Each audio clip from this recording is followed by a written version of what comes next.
Hey guys, welcome back to Serial at Midnight. I've got a short review for the movie Strange Darling, which is, I gotta be really careful how I talk about it because this is one of those movies that the less you know going in, the more you're gonna get out of it. And I'm seeing it, I saw it on opening day, the Friday that it opened, and I already feel like it was overhyped for me because people had told me there was a test screening or like a preview screening a week or two ago, and multiple people have told me that it's their favorite movie of the year and that it was like really raising the expectations. And so I went in expecting to really be blown away, and I don't know that I was. I'm going to be very careful. There's no spoilers here, obviously, and I can't talk about the plot. I will just tell you the premise, which is it's a movie with a serial killer, and it's told in 6 chapters, and those chapters are not in order. So in some ways, it's channeling Tarantino, right? Because Tarantino did that with Pulp Fiction. It's kind of his calling card, is out of order. Um, and so that nonlinear storytelling allows the filmmaker here, J.T. Molnar, who wrote and directed the movie, to play with expectations and to changes your perspective the more you find out as the movie goes on, which is it's good. It's good. I don't think I love it, but I do like it. What I'm more interested in is the craft of the filmmaking itself, which is, it's top notch. It is good stuff. The acting, the performances, the direction, the cinematography. Giovanni Ribisi, the actor, is the cinematographer. He's the director of photography on this movie, and my lord, you guys. My lord, he's an incredible cinematographer. There's these shots in this. There's a shot, again, it's not a plot spoiler. Like the camera's in the middle of the road. It's a long country road, and so the camera's in the middle of the road. You see a car way off in the distance. So he pulls up, and you're like, well, how are they going to handle this? Because the car is headed right to the camera. It just drives right over the camera. Normally, you would cut before that.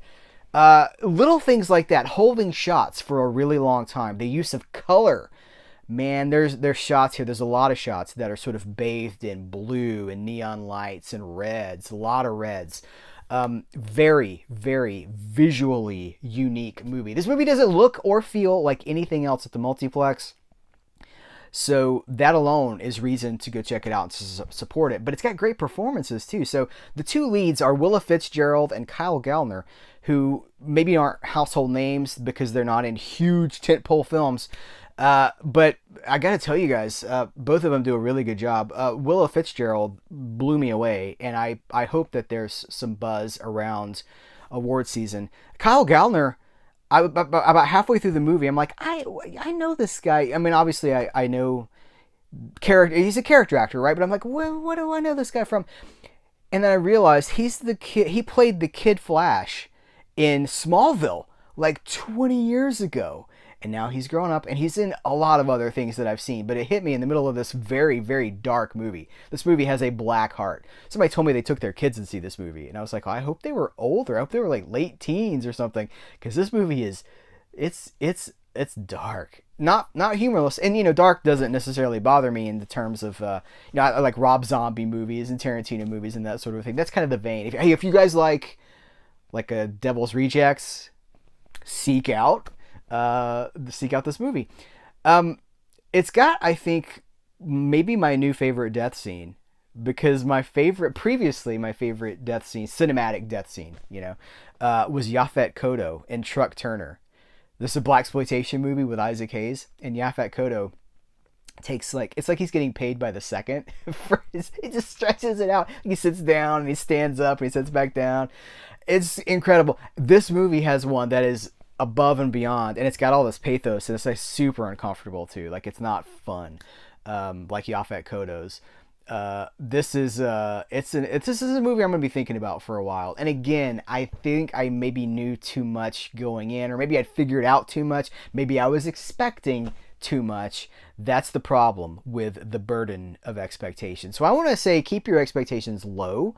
Just know I do recommend that you see this movie. I would love it if you see this movie in theaters, because my goodness, movies like this need our support. It's a Miramax movie. It feels like a Miramax movie. By the way, it's shot on 35mm film. Did I mention that? Giovanni Ribisi shot this bad boy on 35. And it tells you right at the beginning of the movie, entirely shot on 35mm. Beautiful, beautiful stuff. So if you're a movie nerd, if you're a cinephile like me and you just love that kind of a thing, And you're like, they don't make them like they used to. First of all, they do, and here it is. It's in theaters. But I saw it.